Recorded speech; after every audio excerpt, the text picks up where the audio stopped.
Look, let's face it, the phones in the 15 to 16K price segment in India are underwhelming to say the least. I mean, some don't have ultra wide angle cameras, some come with 4GB RAM, some have teardrop notches, some don't have stereo speakers, some don't have a charger. There are so many compromises. And that's where this comes in. This is the new Moto G54 5G, and let me make it clear that this is not the most perfect phone, but this is probably the best all-round smartphone at 15K. Look, let's start with the pricing. The G54 has launched at rupees 15,999 in India, but you can get this for less than 15K with bank discounts or exchange offers.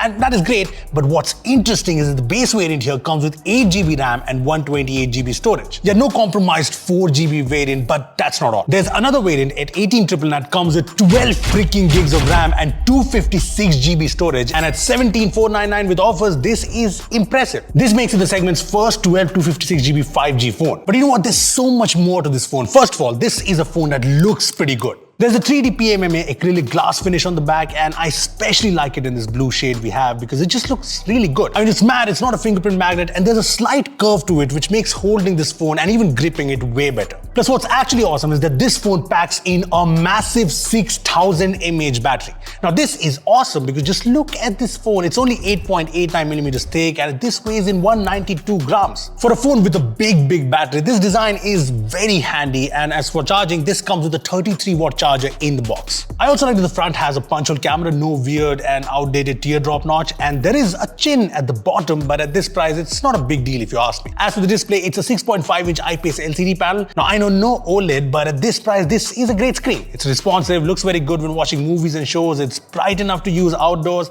and it is adaptive 120Hz, which makes it very smooth to use. Honestly, I'm okay with the screen because this phone packs in everything. This has stereo speakers with Dolby Atmos support, this has the fingerprint scanner in the power button, this has the headphone jack, the IP52 rating. So like I said, everything. And that's all. The G54 is also one of the most powerful phones in this price range. This has LPDDR4X RAM, UFS 2.2 storage, but more importantly, there's the new Dimensity 7020 chipset, which is a rebranded version of the MediaTek Dimensity 930.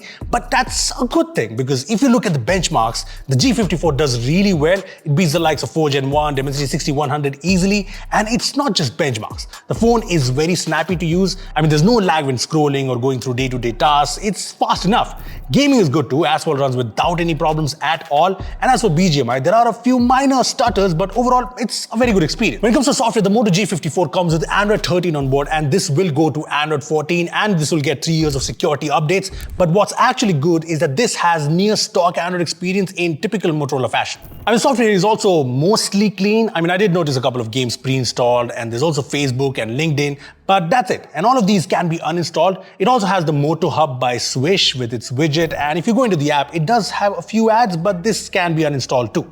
Anyway, as for features, it has all the Moto apps here, be it Moto Secure, Family Space, Moto Gestures, and it even has features like Moto Spatial Sound. Motorola also hasn't compromised on the cameras, a 50-megapixel main camera with OIS, which is very good in this price range, and unlike a lot of phones, again, in this price range, this has an 8-megapixel ultra-wide-angle camera that, by the way, also works for depth and macro shots, and there's no useless 2-megapixel sensors.